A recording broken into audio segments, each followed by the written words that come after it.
দিদি কি বলবেন? দিদি কি বলবেন? দিদি কি বলবেন? দিদি কি বলবেন? হ্যাঁ বলছি যেভাবে অপূর্ব পোদ্দার পুলিশের গায়ে হাত দিল, তার নামে এফআইআর হলো, এই মুহূর্তে দাঁড়িয়ে আইনের শাসন কি প্রতিষ্ঠা হচ্ছে? মানে কালকে গুন্ডা দমন বিল পাস হওয়ার পর থেকে। দেখুন, ওনারা তৃণমূলের শাসনে ওনারা প্রতিষ্ঠা করে দিয়েছিলেন শাসকের আইন। ওনারা ভাবছেন যে এখনো মাংস ভাত খেয়ে হাতে গন্ধ থাকার মতো এখনো বোধহয় তৃণমূলের সরকারটা মানে আছে।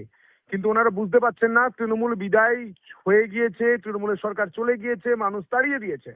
গোটা বাংলার মানুষ যে সরকার প্রতিষ্ঠা করেছে সেই সরকার সুশাসনের সরকার, সেই সরকার আইনের শাসনের সরকার, শাসকের আইন নয়।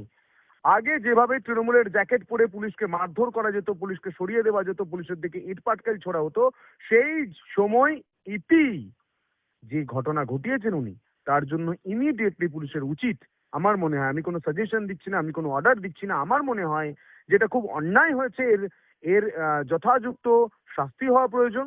এবং উনি এত ডেসপারেট কেন? উনি ভয় পাচ্ছেন কেন? ওনার যদি মনে হয় উনি সৎ, তাহলে তদন্ত হোক না, তদন্তের পর বোঝা যাবে। পুলিশকে সুযোগ দিন তদন্ত করার, সহযোগিতা করুন। এভাবে পুলিশকে মারধর করার জন্য একদম অ্যাগ্রেসিভ হয়ে এগিয়ে যাচ্ছেন, এটা এটা এটা বাংলার কালচার আপনারা তৈরি করেছিলেন, কিন্তু এবার এটা বাংলার কালচার নয়। বাংলার কালচার আইনের শাসন, শাসকের আইন নয়।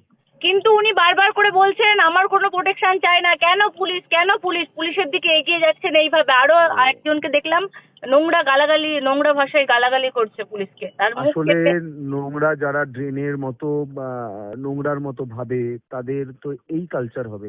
সংস্কৃতিটা নষ্ট করে দিয়েছিলেন, এবার সেই সংস্কৃতি নষ্ট করার মূলে এই তৃণমূলের নেতারাই ছিলেন।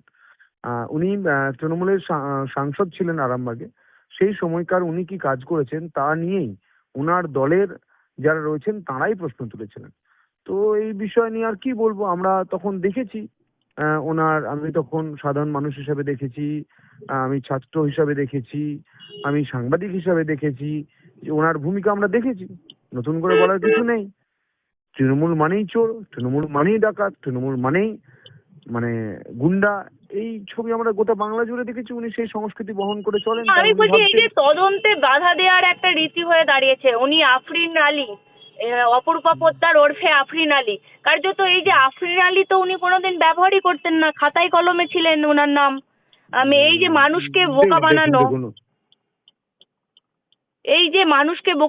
দেখুন উনি এই কার্যত এসসি সিটে গিয়ে তারপর দাঁড়াতেন, বুঝেছে মানুষ, জিততেন। মানুষ মানুষ মানুষ মানুষ এখন বুঝেছে। তো মানুষ রায় দিয়েছে।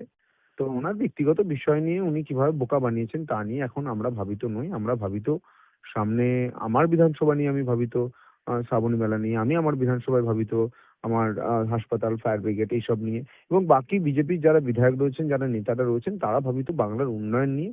আমাদের সম্মানীয় মুখ্যমন্ত্রী ভাবিত গোটা বাংলাকে যেভাবে আমরা ভারতের গোটা ভারতের মধ্যে আস্তে আস্তে বাংলার স্থান যেভাবে নেমেছিল, সেটা আস্তে আস্তে ঊর্ধ্বমুখী হয় তা নিয়ে তিনি ভাবিত, এবং তার গাইডেন্সে আমরা কাজ গ্রেপ্তার করা করে হোক, এটা চাইবে, যাতে যথাযোগ্য জিজ্ঞাসাবাদ করে গ্রেপ্তার করা হোক অপরূপা সেটা পোদ্দার। সেটা সেটা সেটা সেটা পুলিশের বিষয়, সেটা আইনের বিষয়। এতদিন তৃণমূল ঠিক করে দিত যে কি হবে করবে পুলিশ, কিন্তু এই শাসনে পুলিশ নিজে ঠিক করবে কি করা উচিত, এবং খোলা হাত দেওয়া রয়েছে। যেমন বর্ডারে আমাদের প্রাইম মিনিস্টার সম্মানীয় আদরণীয় প্রধানমন্ত্রী নরেন্দ্র মোদীজি বর্ডারের সমস্ত সেনাকে খোলা ছাড় দিয়ে রেখেছেন, ঠিক সেভাবেই এই বাংলায় পুলিশ প্রশাসনকে খোলা ছাড় দিয়ে